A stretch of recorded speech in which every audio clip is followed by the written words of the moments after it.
Ezekiel chapter 39. As far as I could see, there was no connection with any other part of the programme, but presumably this is finishing off a series that was done last year sometime. So it'll be some time since you had that. So Ezekiel chapter 39 really brings to a climax the series of chapters dealing with the restoration of Israel. It starts back in chapter 33, where Ezekiel is spoken of as a watchman to tell the people of Israel the way that they should go. Chapter 34 deals with the nation of Israel as sheep and as their shepherds, leading them in the right way, as they should. But of course there was plenty wrong in those days. Chapter 35 deals with the downfall of Edom. And then chapter 36, the land is restored and the people are coming. Chapter 37, you've got the dead nation of Israel being brought back to life. And then in chapter 38, the well-known chapter, Israel having been brought back, at least partly, to the land, then the land is invaded by a series of nations from the north. So now chapter 39 deals with the aftermath of that attack from the north, recorded in chapter 38. One or two bits are repeated, but it goes on. Chapter 39, verse 1, "Therefore, thou son of man, prophesy against Gog, and say, Thus saith the Lord Yahweh, Behold, I am against thee, O Gog, prince of Rosh, Meshech, and Tubal."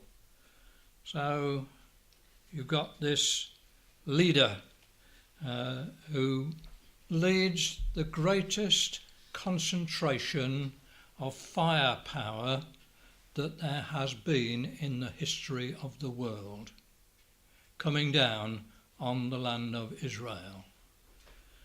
Here is the great final conflict.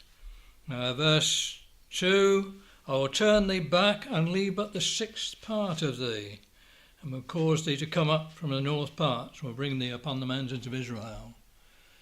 So if Israel loses 2/3, well, the invaders are going to lose 5/6 of their army. Verse 3, "I will smite thy bow out of thy left hand, and will cause thine arrows to fall out of thy right hand." Their armaments are going to be shown to be useless against the Christ and the saints in the land. And then verse 4, "Thou shalt fall upon the mountains of Israel, thou and all thy bands, and the people that is with thee. I will give thee unto the ravenous birds of every sort, and to the beasts of the field to be devoured." Here we have a first of several connections with the 1st of Samuel chapter 17. Anybody know what's in 1st of Samuel chapter 17? David and Goliath. So if we have a look at, if you have your Bible open at 1st of Samuel 17, I'll go from Ezekiel chapter 39. Verse 4 of Ezekiel 39 says, "Thou shalt fall upon the mountains of Israel." In 1st of Samuel chapter 17 and verse 49, David put his hand in his bag and took thence a stone and slang it and smote the Philistine in his forehead, that the stone sunk into his forehead and he fell upon his face to the earth. So there's a falling. So the conflict between David and Goliath foreshadows the conflict between Christ and the saints and this northern invader. We saw the birds of every sort. Well, verse 46 of 1st of Samuel chapter 17, "And all this assembly shall know that Yahweh saveth not with sword and spear. Verse 46.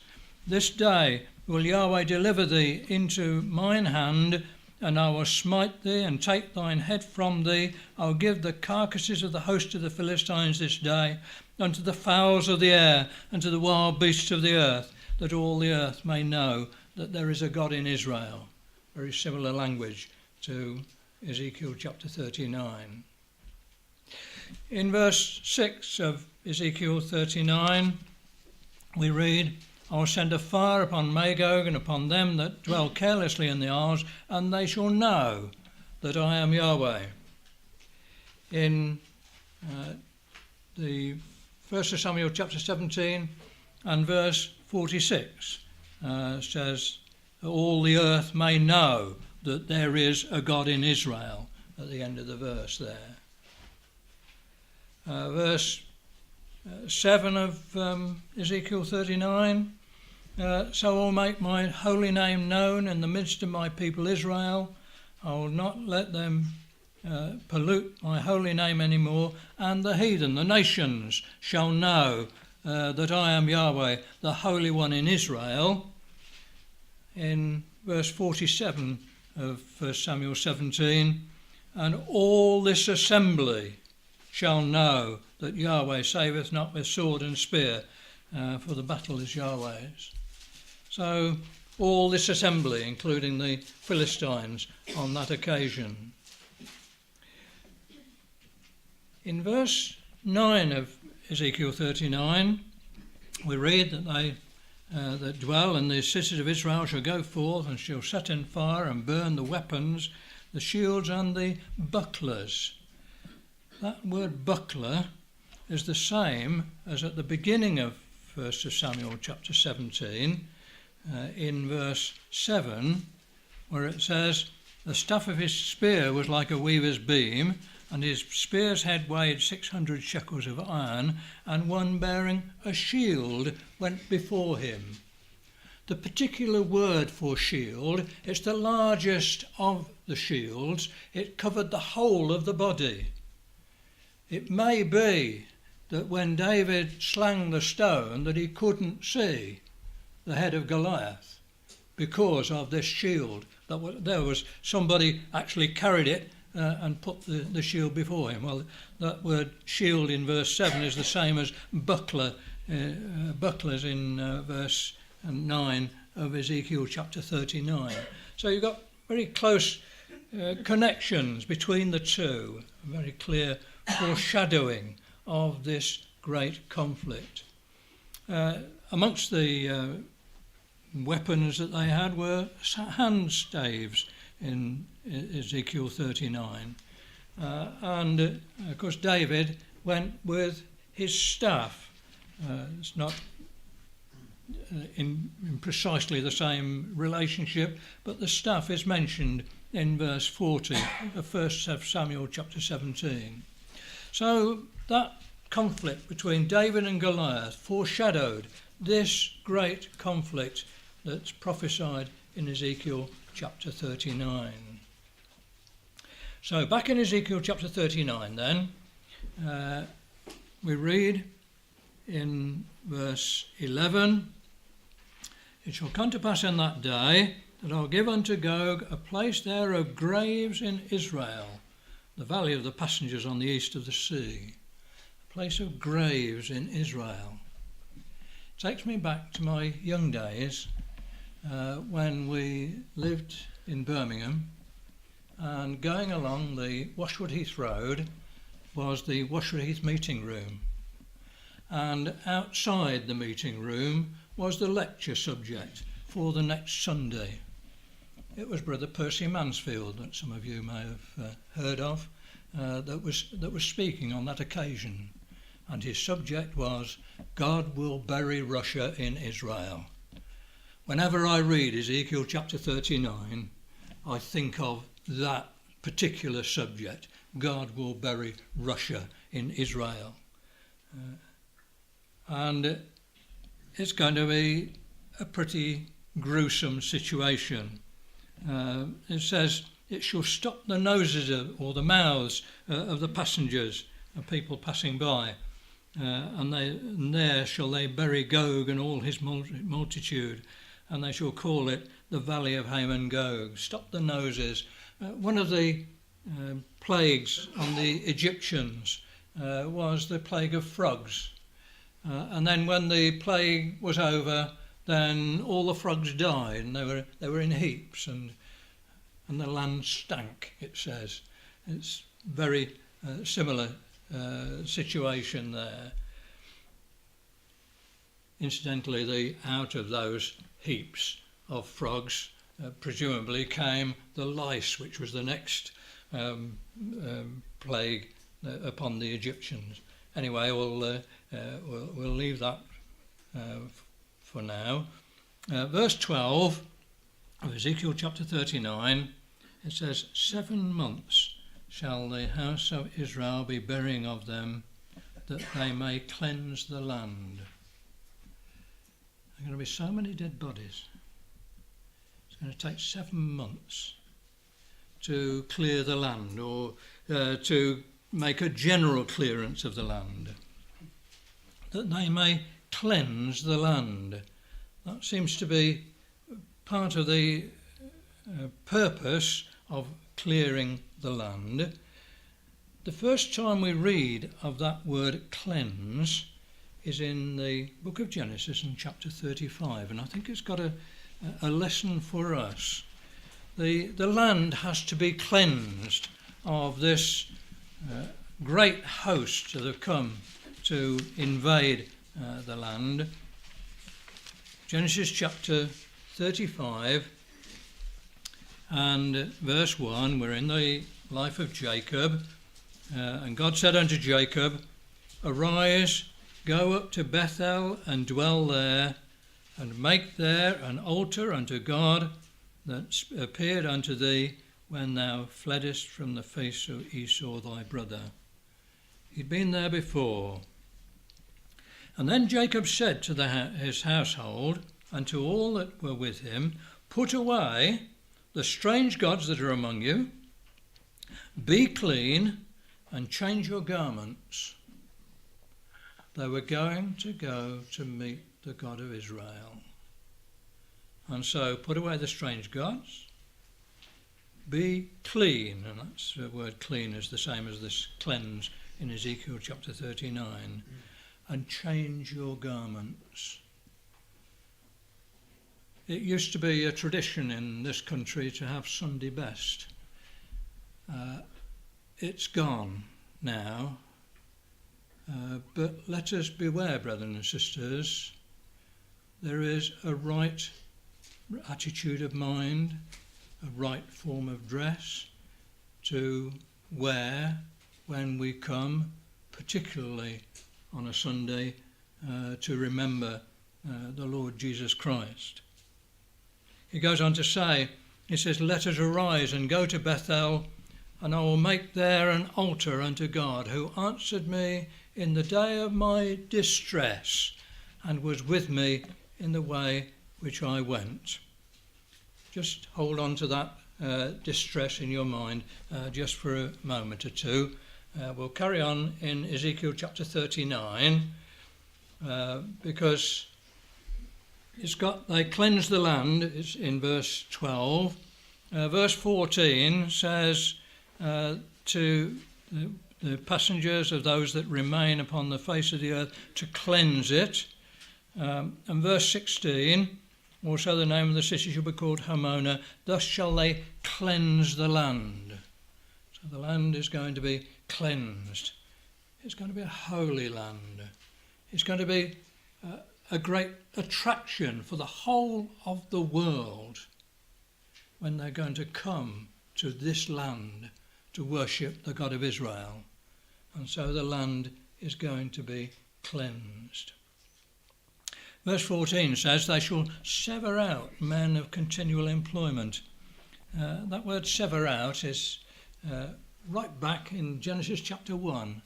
It's the word when God divided the light from the darkness, and the light he called day, and so on. So they were separated. The work of God in the establishment of the kingdom is a work of separation. It's all dividing is happening all the way through the first chapter of Genesis. And God is dividing his people from the nations around to be his people, that they may join together in his kingdom. This is the great work of God. And these people, these men, will have a particular work to do. They're separated for that work. And it's part of God's work of developing things for the kingdom. In verse 17 it says, "And thou, son of man, thus saith the Lord Yahweh, speak unto every feathered fowl, to every beast of the field, assemble yourselves, come, gather yourselves on every side to my sacrifice, that I do sacrifice for you, even a great sacrifice upon the mountains of Israel, that ye may eat flesh and drink blood." It's a pretty gruesome sight, but it's pretty similar language to the book of Revelation in chapter 19, when perhaps probably at a later stage there's going to be more conflict, mainly in Europe probably. Revelation chapter 19 and verse 17, "I saw an angel standing in the sun, and he cried with a loud voice, saying to all the fowls that fly in the midst of heaven, Come and gather yourselves together unto the supper of the great God, that ye may eat the flesh of kings, and the flesh of captains, the flesh of mighty men, and the flesh of horses, and of them that sit on them, and the flesh of all men, both free and bond, both small and great." So the carcasses are going to be consumed by the birds and the beasts. It's going to be a great victory over all this amassing of the power of man. In verse 6 of Ezekiel 39, it says, "I will send a fire and Magog upon them that dwell carelessly in the isles, and they shall know that I am Yahweh." Verse 7 says, "I will make my holy name known in the midst of my people Israel." And it's going to be made known first of all to the nation of Israel.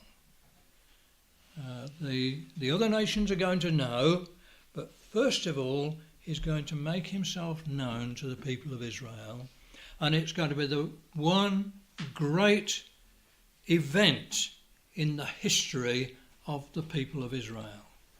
Let me just show you the way that God is involved with his people.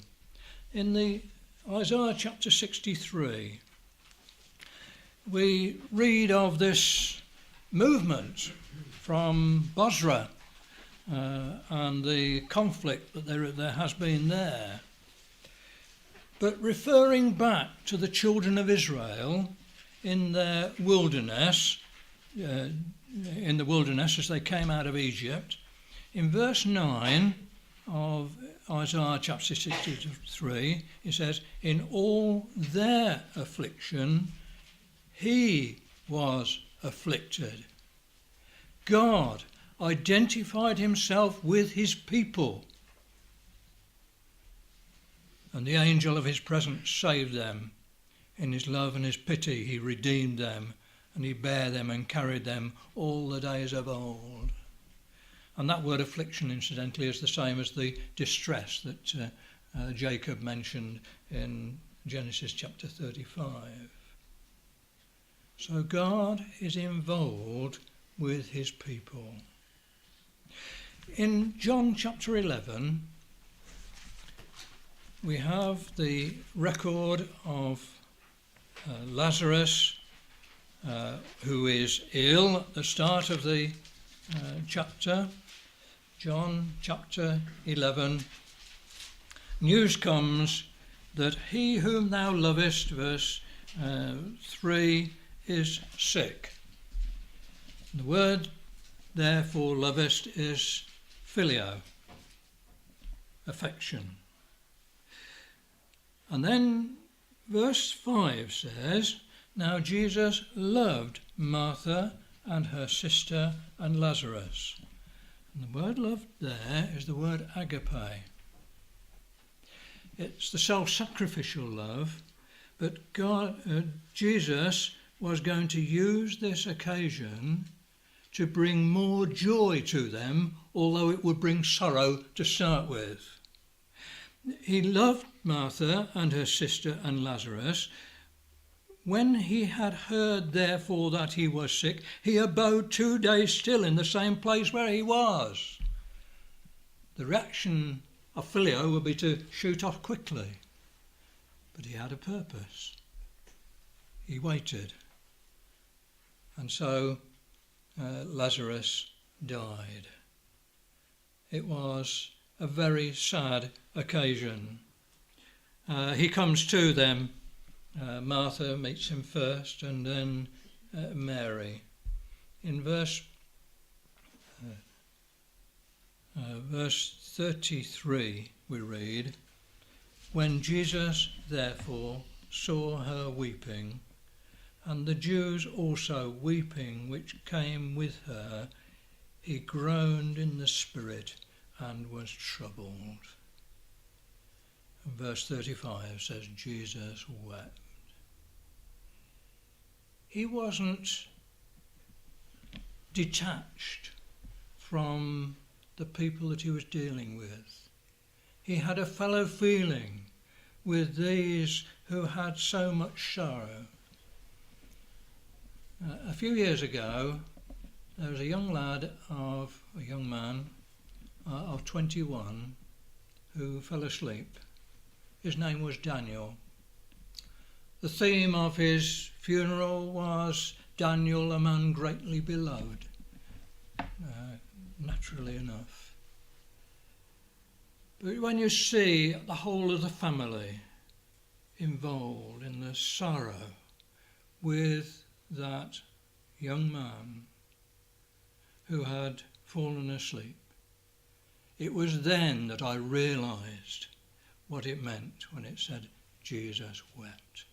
There'd hardly be a dry eye in the whole of that room during that funeral. And so Jesus is not detached. The Father is not detached. He's with us in all our troubles. And so Jesus raises Lazarus, and of course then they have the joy. But Luke chapter 19 records Jesus' entry into Jerusalem, acclaimed as the great one that God had sent. Blessed be the King that cometh in the name of the Lord, verse 38 of Luke chapter 19. And then verse 41, and when he was come near, he beheld the city and wept over it.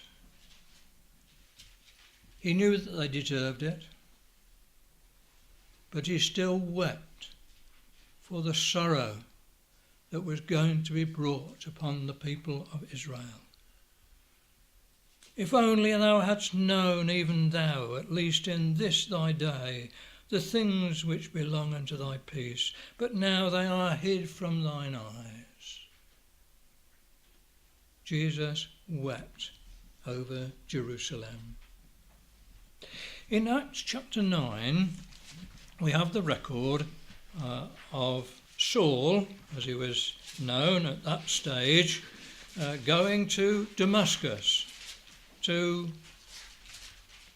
imprison or to bring the disciples back to Jerusalem to face justice, as they thought. And we know what happened. There was a great light from heaven, verse 3. And he fell to the earth and heard a voice saying unto him, in the Hebrew tongue we find later, Saul, Saul, why persecutest thou me? He was persecuting the disciples. But Jesus says, why persecutest thou me? Jesus was involved with the disciples. It goes on to say, verse 5, he said, who art thou, Lord? And the Lord said, I am Jesus, whom thou persecutest. It is hard for thee to kick against the pricks. So we have the sorrow of Jesus in the persecution of the saints. And he's with them, and he's with us, brethren and sisters, in all our troubles. He is not detached. And then in Zechariah chapter 12, we have the revelation of the Lord to the people of Israel. Just look how it puts it. Zechariah chapter 12 and verse 10. And I will pour upon the house of David and upon the inhabitants of Jerusalem the spirit of grace and of supplications, and they shall look upon me, whom they have pierced. If he was with the children of Israel as they went through the wilderness, how much was the Father involved with his Son when they pierced him? They shall look upon me, whom they have pierced, and they shall mourn for him, as one mourneth for his only son, and shall be in bitterness for him, as one that is in bitterness for his firstborn. It's got to change the attitude of the people of Israel completely, because they're not like the British with the stiff upper lip. The Jews are an emotional people. Some of the conflicts, the full-blooded going against each other, they're right in there with it. In that day, verse 11, there shall be a great mourning in Jerusalem, as the mourning of Hadad Rimmon in the valley of Megiddo.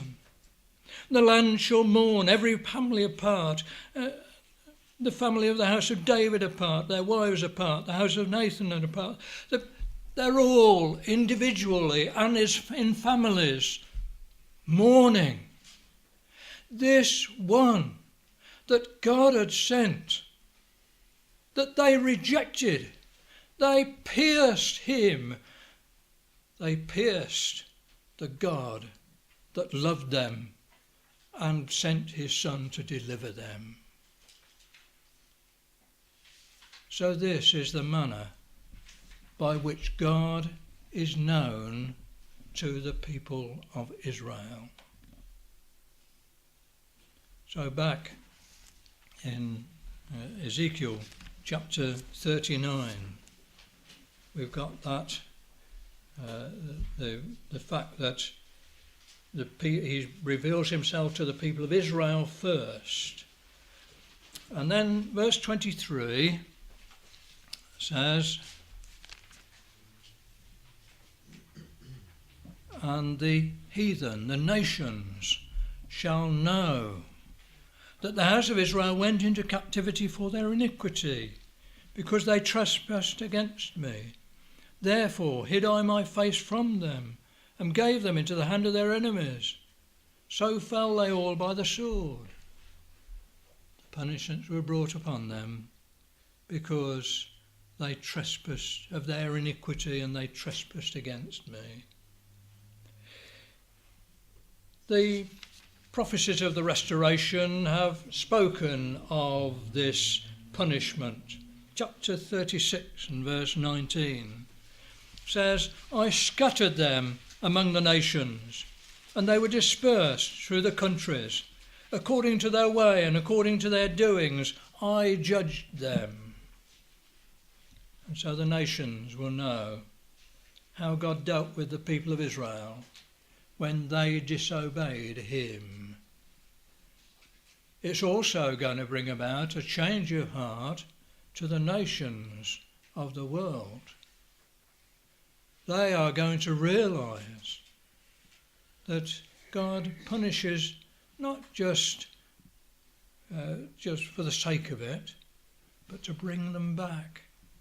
Because in verse 23 of Ezekiel 36, he says, I will sanctify my great name, which was profaned among the nations, which ye have profaned in the midst of them. And the heathen, the nations, shall know that I am Yahweh, saith the Lord Yahweh, when I shall be sanctified in you before their eyes. This great change in the people of Israel is going to be a lesson for the nations of the earth. And then verse 24, for I will take you from among the heathen and gather you out of all countries and will bring you into your own land. So they were brought into their own land, at least partly, even before the invasion. There's a greater gathering yet to come, of which we shall be speaking later. So verse 25 of Ezekiel 39.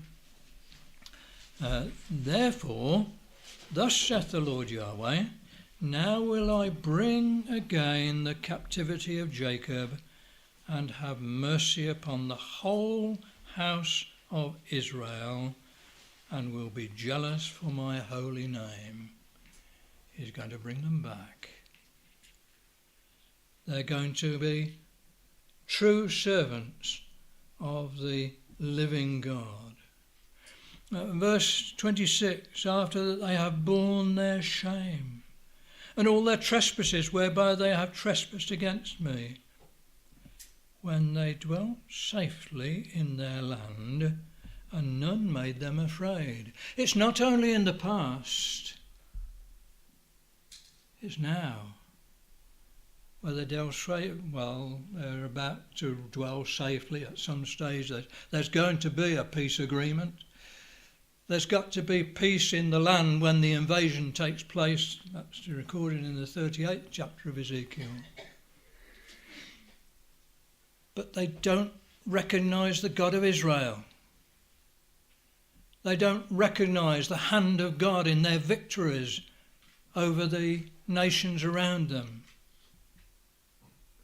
They trespassed against me when they dwelt safely in their land, and none made them afraid. And so they will suffer their shame by that great invasion. Back in chapter 36 and verse 25, we read, then will I sprinkle clean water upon you, and ye shall be clean. From all your filthiness and from all your idols will I cleanse you. The nation is going to be cleansed. Verse 26, a new heart also will I give you, and a new spirit will I put within you. And I will take away the stony heart out of your flesh, and I will give you a heart of flesh. They're going to be willing servants of their God. They're going to love their God as they should. So we've had the invasion of Armageddon, which is described in Ezekiel chapter 38. But after the invasion, in Revelation chapter 14, we read of a development that goes out from the kingdom as it is established when Jesus is in Jerusalem. He will establish peace in Jerusalem on the ruins of the invading force. But in Revelation chapter 14 and verse 6 we read, and I saw another angel fly in the midst of heaven, having the everlasting gospel, the gospel of the age, the Aeonian gospel, to preach unto them that dwell on the earth, to every nation and kindred and tongue and people, saying with a loud voice, Fear God and give glory to him, for the hour of his judgment is come, and worship him that made heaven and earth and the sea and the fountains of waters. Worship him that made heaven and earth. I don't think they'll think much of the theory of evolution in those days, brothers and sisters. So that gospel is going to go forth to all the nations. In the prophecy of Micah and chapter 5, we have prophecies concerning the Lord Jesus Christ. In verse 2 we read of his birth in Bethlehem Ephrata. Verse 5 says, Micah chapter 5 and verse 5, This man shall be the peace when the Assyrian shall come into our land, and when he shall tread in our palaces, then shall we raise against him 7 shepherds and 8 princes of men. So the Assyrian coming down into the land, that's what Ezekiel's been talking about. They shall waste the land of Assyria with the sword, and the land of Nimrod in the entrances thereof. So he's going to go out of Jerusalem, and the Assyrian is going to be subdued. Thus shall he deliver us from the Assyrian when he cometh into our land, and when he treadeth within our borders. And then the gospel goes forth to the nations. And verse 7 says, The remnant of Jacob, that's those that are scattered among the nations, shall be in the midst of many people as a dew from Yahweh, as the showers upon the grass, that tarrieth not for man, nor waiteth for the sons of men. Part of that message to the nations is to let his people come back. And to those that let them come back, the remnant of Jacob will be in the midst of many people as a dew from Yahweh, as showers upon the grass that tarrieth not for man. It's going to be a blessing. The nation of Israel is going to be a blessing to those nations that let them go back. But verse 8 goes on to say, And the remnant of Jacob shall be among the Gentiles in the midst of many people, as a lion among the beasts of the forest, as a young lion among the flocks of sheep, who if he go through both treadeth down and teareth in pieces, and none can deliver. Those that will not let them go back, they will fight their way back. And so God will gather his people Israel together. In Ezekiel chapter 20, we have a prophecy of their restoration.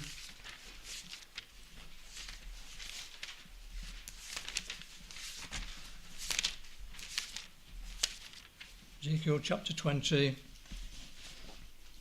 and verse 34.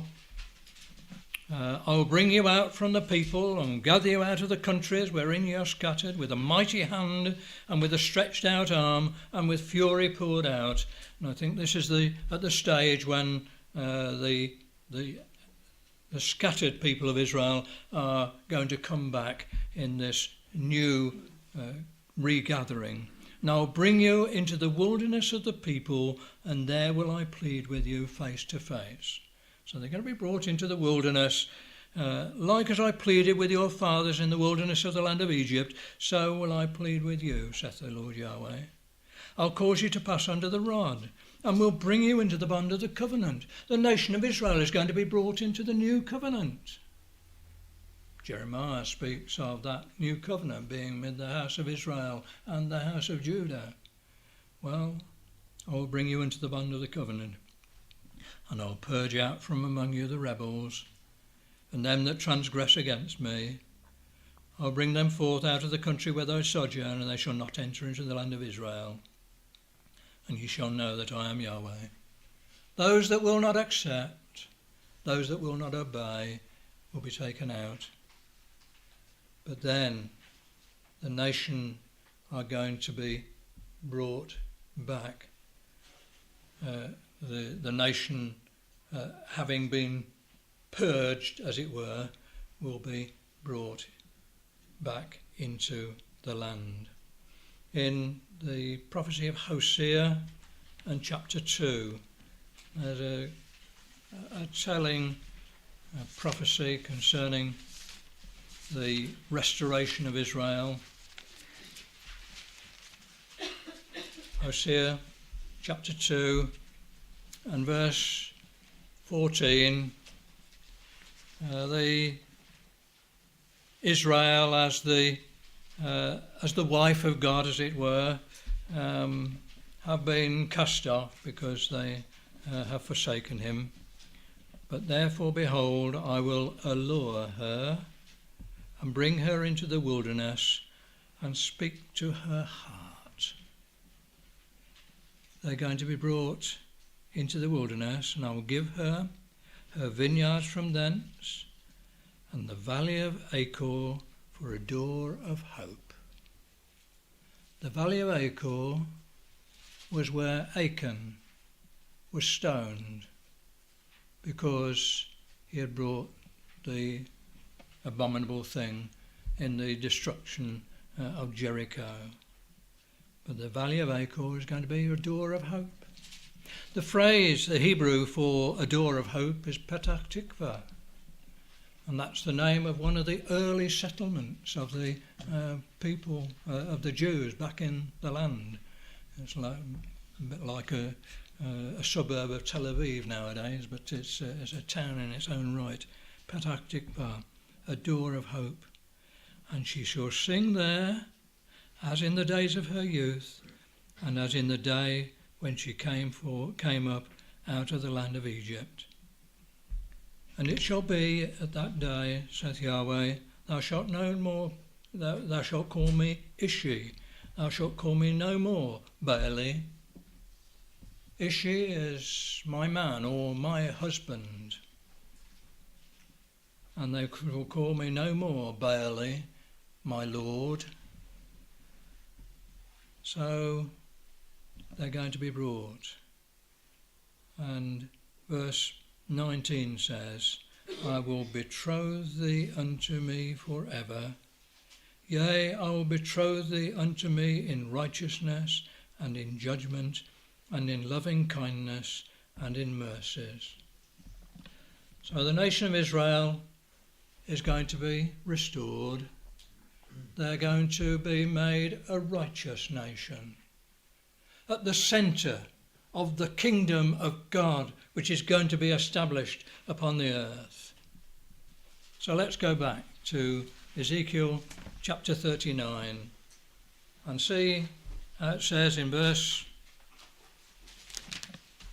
27, when I brought them again from the people and gathered them out of the enemy's hands, and I sanctified in them in the sight of many nations, then shall they know that I am Yahweh their God, which caused them to be led into captivity among the nations. But I have gathered them into their own land, and have left none of them any more there. Neither will I hide my face any more from them, for I have poured out of my spirit upon the house of Israel, saith the Lord Yahweh. There have been foreshadowings of this great blessing in the earlier chapters of this dealing with the restoration. But we got that great blessing of God pouring out of my spirit upon the house of Israel. They're going to be obedient. And we're going to be there, brothers and sisters.